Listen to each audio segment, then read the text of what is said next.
We're going to listen to the audio. And this case is a matter of public opinion. The audio is on the internet. The supplement report is now going to be on the internet. There is no files that are sealed from this community. He says, I can't hear the audio. Well, we are going to hear the audio.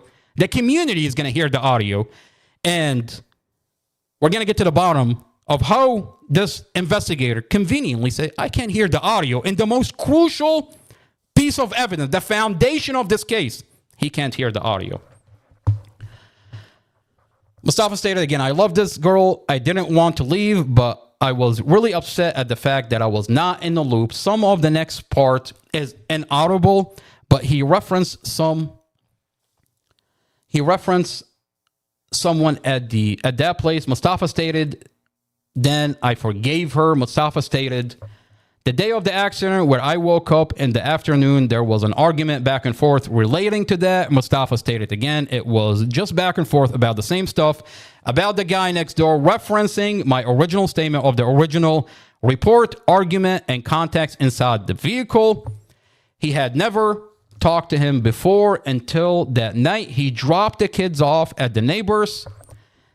The details of this argument, as described by Mustafa, are Mustafa found out about Glenn. Dorothy didn't tell Mustafa about Glenn. Mustafa was upset.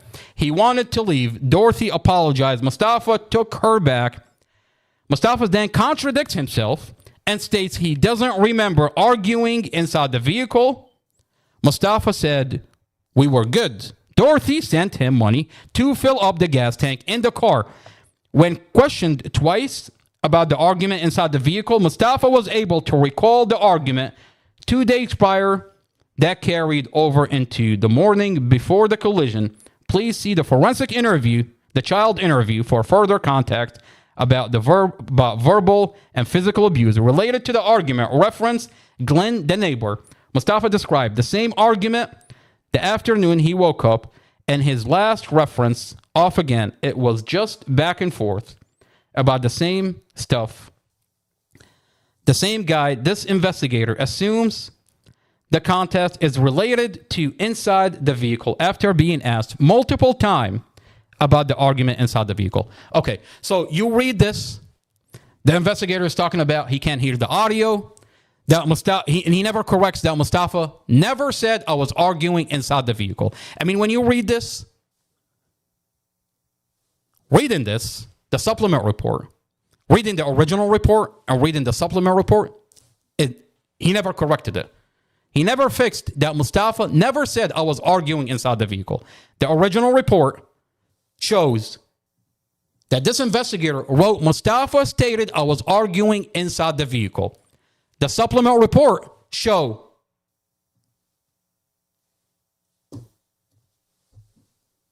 that this investigator simply can't hear the audio. How could he fix his original statement if he can't hear the audio?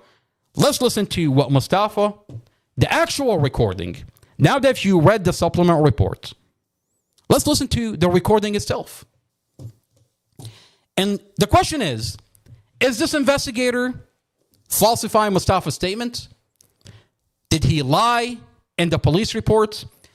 Is the internal affairs in the police department helping this investigator cover up so that the prosecutor in court can continue to tell the judge that Mustafa stated I was arguing inside the vehicle? Let's listen to the audio and get to the bottom of it. This is the audio conversation that was recorded by Mustafa brother Muhammad. By the way, the body cam that they claim that investigator Robert Drum does not exist. It's not in evidence.com. So this is the recording by Mustafa brother Muhammad.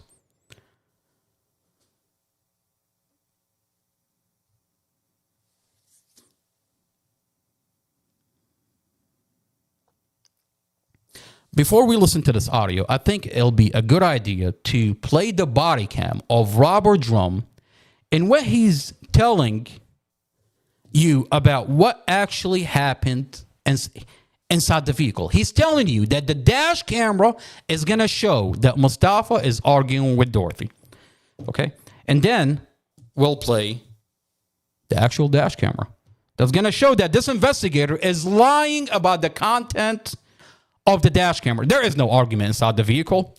Mustafa never said I was arguing inside the vehicle. Let's listen to what Robert Drum is telling us. This is Robert Drum. And you saw the damage. So they're having a disagreement. Apparently, Obviously. you can tell there's tension in the car, but there's 70, 80 videos free going after. But she gets upset.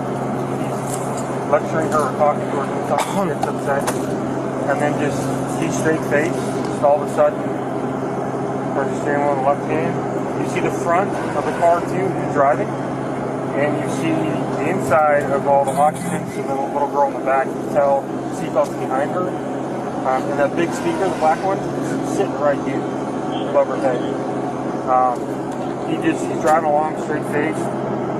After they had an argument or discussion, he goes like this, left into the left-hand lane, doesn't hop a curb, just goes straight through the intersection. In the oncoming traffic, doesn't change his face. She starts screaming and yelling. She's up on the car, screaming, "No, Moses, no!" And then the second before they hit that car, it cuts out. All right, so you listen to what the investigator, Robert Drum. This is the investigator that said Mustafa stated he was arguing inside the vehicle. Now he's telling everybody that Mustafa was arguing with his girlfriend and just drive into oncoming traffic. Doesn't even have a facial expression. Let's watch the dash camera really quick. And then we'll come back to the audio that's in question. The conversation between Mustafa and investigator Robert Drum.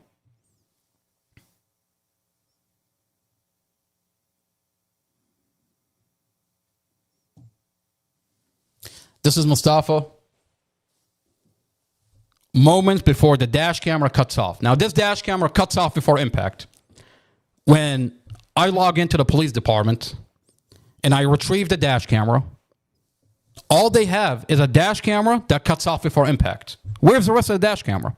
This police department cut the dash camera before impact and muted the audio